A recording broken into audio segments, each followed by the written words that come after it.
तो hello friend, आप सब देख रहे हैं CS कॉन्सेप्ट डबल नाइन। तो आज की जो वीडियो है मैं 10th के बच्चों के लिए लेके आया हूँ। तो मैं ले आया हूँ आपके लिए मॉडल पेपर का दूसरा पार्ट, जिसमें कि मैंने आपके लिए इस प्रकार का पेपर बनाया है कि इससे बाहर कुछ भी नहीं जाएगा। जैसे मैंने यहाँ पे क्रम बना रखा है कि पहला पेपर जो बनाएगा वो मैथ का, फिर साइंस का, इंग्लिश का और हिंदी और फिर सोशल साइंस का बनाया जाएगा। तो मैंने यहाँ पे आपके लिए पहले सोशल साइंस का पेपर बना दिया है। तो सोशल साइंस का आपने पहला पार्ट देख लिया होगा। तो दूसरा पार्ट जो है वो मैं आपके लिए लेके आया हूँ। तो देखते हैं हमारे दूसरे पार्ट में क्या है। तो हमारा जो दूसरा पार्ट है वो है नागरिक शास्त्र का। तो नागरिक में आप देखेंगे कि ये नागरिक के हैं MCQ हैं, ये बिल्कुल मोस्ट इंपोर्टेंट MCQ हैं, इनसे बाहर कुछ नहीं जाएगा। ये जो जो चैप्टर आपके आ रहे हैं उनमें से इम्पोर्टेंट छाटे हुए नागरिक छात्र शास्त्र के MCQ हैं। तो देखते हैं हम इसमें कौन कौन से हैं हमारे। इसमें बेल्जियम की राजधानी क्या है। तो बेल्जियम की राजधानी ब्रुसेल्स है, ब्राज़ील है, बैंकॉक है या न्यूयॉर्क। तो इसमें आपको बताना है कि बेल्जियम की राजधानी क्या है। तो इसकी जो आंसर है वो है ब्रुसेल्स। तो बेल्जियम की राजधानी है ब्रुसेल्स। तो दूसरा जो क्वेश्चन है वो है अश्वेत शक्ति आंदोलन कब से कब तक चलाया गया। तो अश्वेत शक्ति जो आंदोलन है वो कब से कब तक चलाया गया था। तो 1966 से 1975 तक, या 1960 से 1975 तक, या 1856 से 1860 तक, या 1985 से 2000 तक। तो इनमें से आपको सही आंसर बताना है। तो इसका जो सही आंसर है 1966 से 1975 तक। तो हमारे यहाँ पे तीसरा MCQ है मानव अधिकार दिवस कब मनाया जाता है। यानी तो फिर यानी इनमें से आपको चार ऑप्शन दे रखे हैं, इनमें से आपको सही ऑप्शन बताना है। पहला ऑप्शन है 7 सितंबर, 10 दिसंबर, 2 जनवरी या 2 अक्टूबर। तो इनमें से जो आपका सही आंसर है वो है 10 दिसंबर।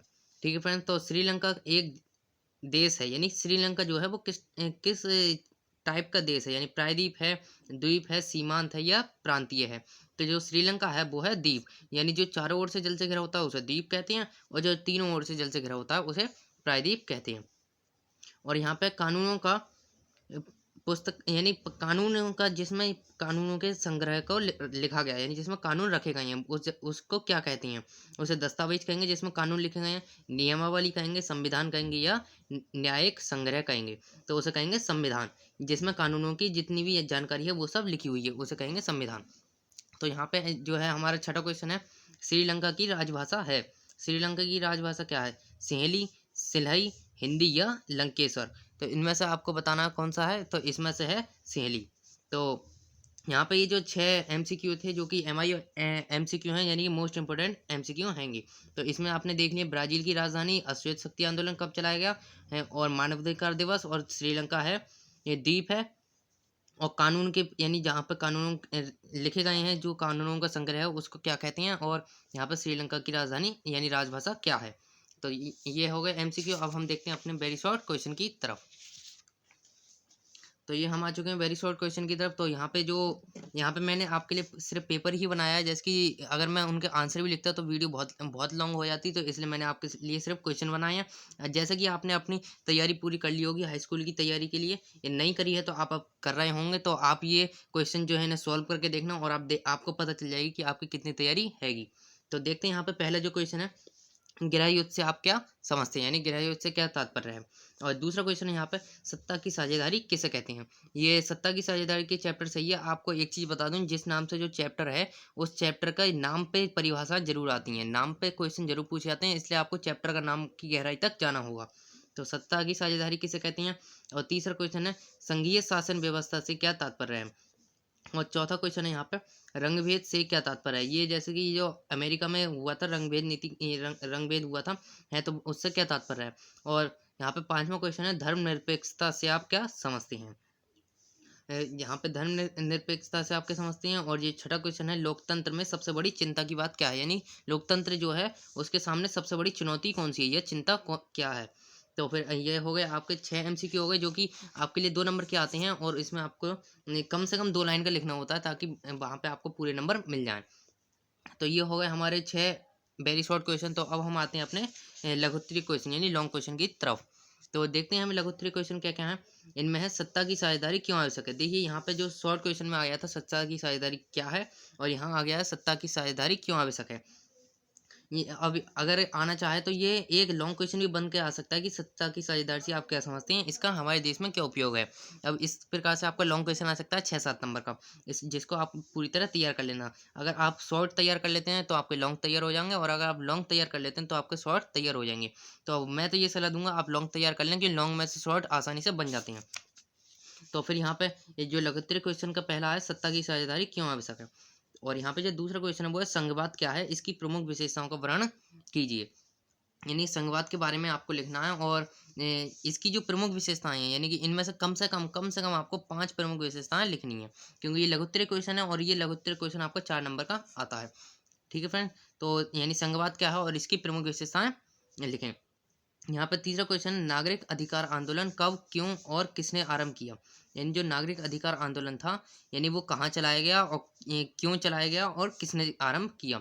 नागरिक नागरिक अधिकार आंदोलन, तो इसकी आपको पूरी जानकारी होनी चाहिए, क्योंकि आंदोलन होते हैं वो अधिकतर आ जाते हैं। तो यहाँ पे अभी चौथा क्वेश्चन जो है वो हमारा चौथा क्वेश्चन है, भारतीय लोकतंत्र की 5 विशेषताएं लिखिए। ये भारतीय लोकतंत्र की विशेषताएं, भारतीय लोकतंत्र के दोष, भारतीय लोकतंत्र की यानी कि महत्व, ये हर बार पूछे जाते हैं, तो इनको आप जरूर तैयार कर लेना कि इसकी 5 विशेषताएं लिखिए। और आप ये भी कर सकते हैं कि इसके 5 दोष, आप यहाँ पे दोष भी तैयार कर लेना, क्योंकि इनमें अंतर आ सकता है, क्या क्या विशेषताएं और क्या क्या दोष हैं इसके।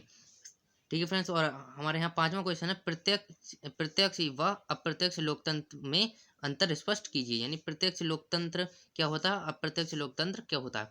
ये अधिकतर यानी कि ये पूछा जाता है पेपरों में, और ये भारत में लोकतंत्र के 5 दोष बताइए या 5 विशेषताएं बताइए, तो आपको ये पूरे पूरे तैयार कर लेना है। तो यहाँ पे आपने देखा वेरी शॉर्ट क्वेश्चन हो गए जो 2 नंबर के आते हैं, और लॉन्ग क्वेश्चन यानी कि लघुत्तरीय क्वेश्चन हो गए जो 4 नंबर के आते हैं। इनमें आपको, उसमें तो आप 2 से 3 लाइनें लिखेंगे तो आपको चल जाएगा, लेकिन इस वाले में आपको 5 से 6 लाइनें लिखनी होंगी, क्योंकि वहाँ पे 4 नंबर देते समय मास्टर ये नहीं सोचे कि कहते हैं कि आपने कम लिखा है या मैंने नंबर इसे ज़्यादा दे दिया। आप इतना लिखिए, यानी इतना लिखिए कि वहाँ पे वो आपको पूरे पूरे नंबर दे दे।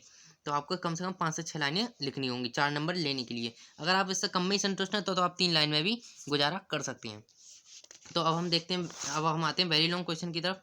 तो यहाँ पे ये वेरी लॉन्ग क्वेश्चन है, ये आपके हर चैप्टर में से एक एक लिया गया है, और जो मोस्ट इंपॉर्टेंट है वो ही लिया गया है। जैसे कि पहला यहाँ पे क्वेश्चन है, भारत एक संघीय देश है, उदाहरण सहित स्पष्ट करें। यानी कि आपको अब पूरी जानकारी लिखनी है। इसमें क्या है, ये लॉन्ग क्वेश्चन होता है आपका, जो आता है ये 7 नंबर का आता है। तो इसमें आपको क्या क्या लिखना है, यानी कि संघीय देश किसे कहते हैं, सबसे पहले संघीय देश की आपको परिभाषा लिखनी है कि संघीय देश होते क्या है। ठीक है, और आपको आगे लिखना है कि भारत एक संघीय देश है, इसके क्या क्या, यानी आपको कम से कम 3 4 5 हेडिंग बना के लिखना है, क्योंकि 7 नंबर का है। तो एक हेडिंग ये हो गई आपकी, और 3 4 हेडिंग इसकी बना लेंगे आप, तो आपकी 5 हेडिंग तो ये तैयार हो गई। और फिर आप उदाहरण लिखेंगे तो आपका यानी 7 नंबर पूरे पूरे तैयार हो जाएंगे।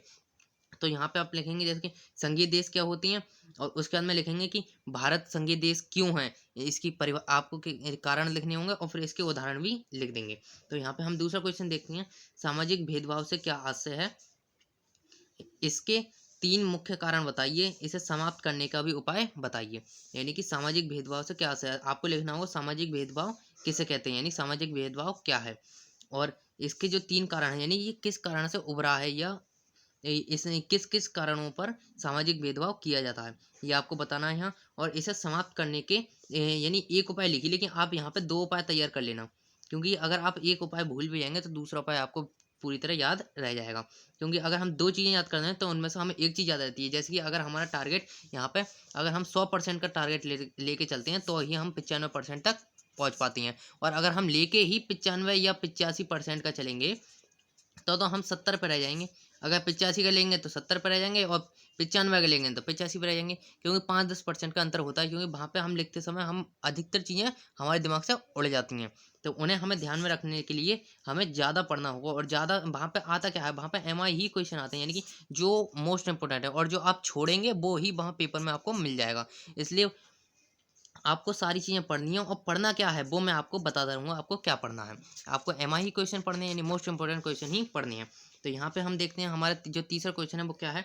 तीसरा क्वेश्चन है, लोकतंत्र किस तरह उत्तरदायी, जिम्मेदार और वैध सरकार का गठन करता है। यानी कि लोकतंत्र, जो लोकतंत्र क्या होता है, जैसे जहाँ पे जनता का शासन हो वहाँ लोकतंत्र होता है। तो किस तरह वो उत्तरदायी, जिम्मेदार और वैध सरकार, यानी कि जो जिस यानी कि जो उस शासन को चलाने के काबिल है उसको, और जिम्मेदार सरकार को, और वैध सरकार यानी कि उसकी उसे पूरी जानकारी होगी किस प्रकार से सरकार चलानी है, उसे भी खुद भी तो पता होगी मुझे करना क्या है, तो किस प्रकार का गठन करता है उसको आपको इसमें लिखना है। लोकतंत्र किस तरह उत्तरदायी, जिम्मेदार और वैध सरकार का गठन करता है।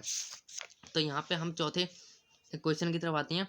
भारतीय लोकतंत्र के समक्ष क्या चुनौतियां हैं? देखिए भारतीय लोकतंत्र के समक्ष आपकी चुनौतियां आ गई। ये मैंने बताया था आपको चुनौती, और यानी जो भारतीय लोकतंत्र के इसके जो विशेषताएं हैं वो, और इसके जो दोष हैं वो आपको पूरी तैयार कर लेनी है। तो इसके समक्ष क्या चुनौतियां हैं, किन्हीं तीन का वर्णन करें।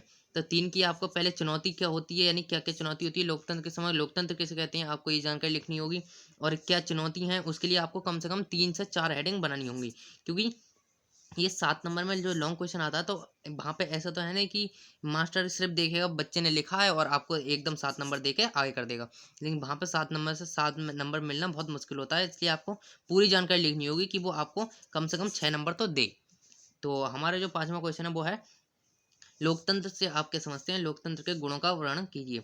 जो लोकतंत्र चैप्टर है ये मोस्ट इंपॉर्टेंट है आपके, यानी कि जो नागरिक शास्त्र है उनके चैप्टरों में।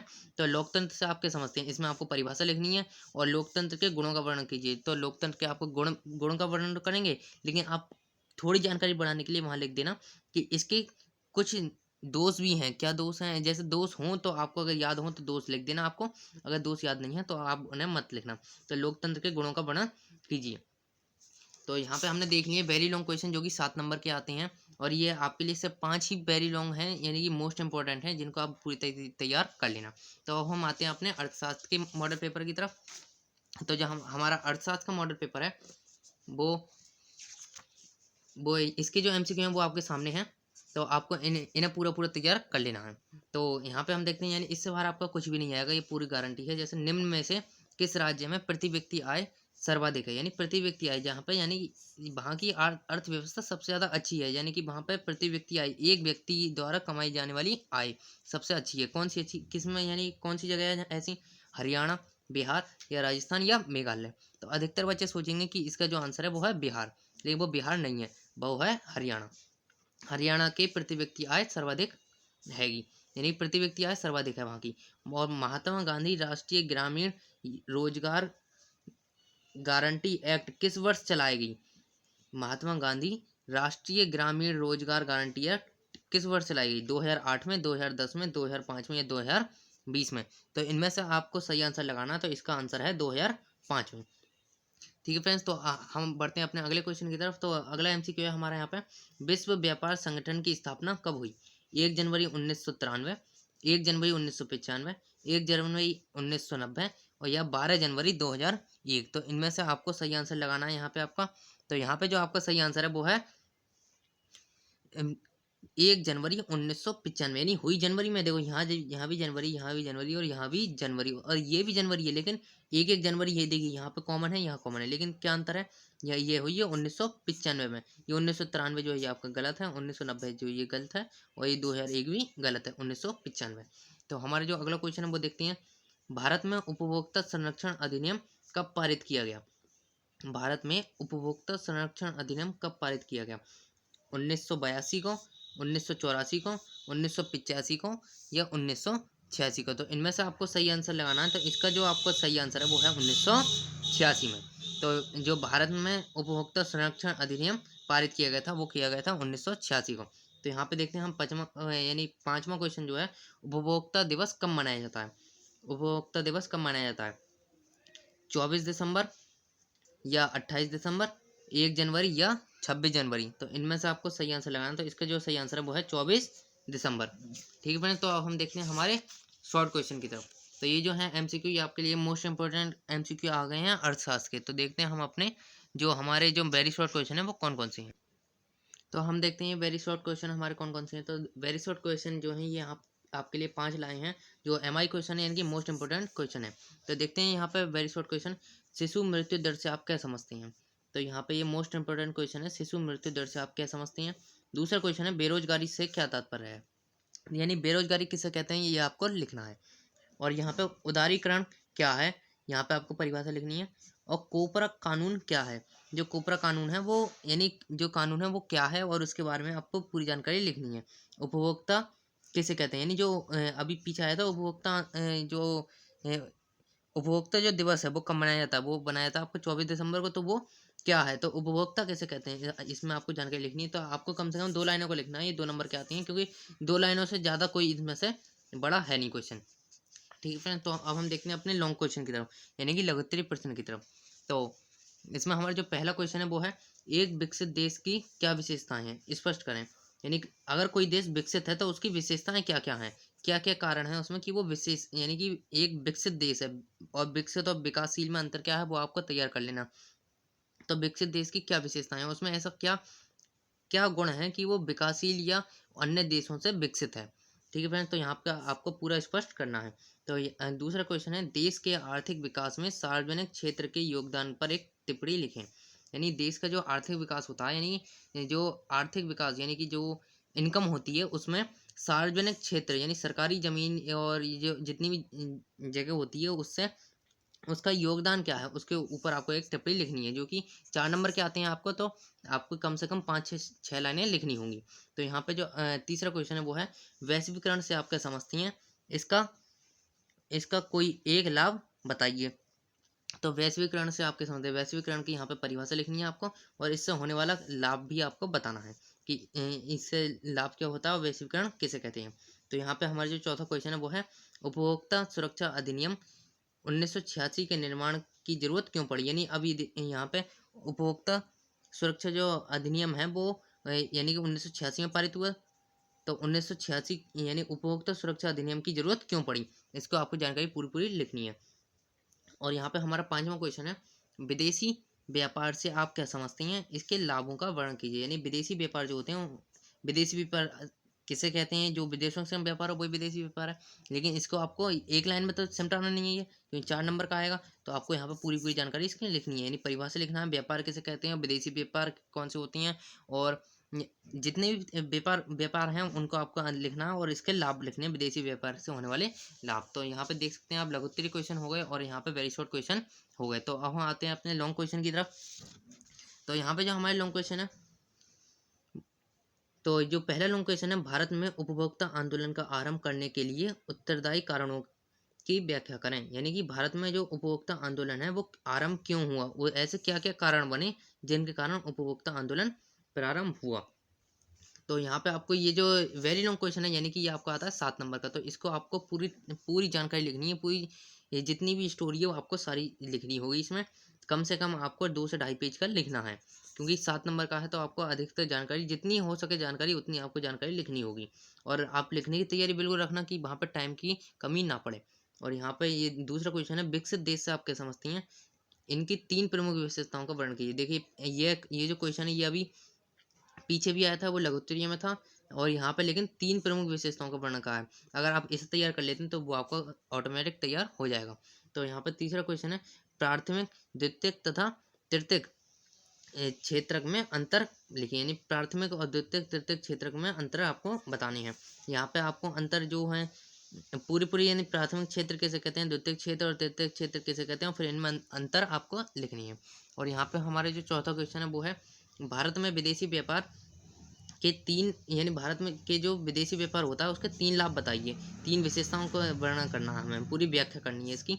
तो ये जो आता है 7 नंबर का, तो आपको 2 पेज कम से कम लिखना है।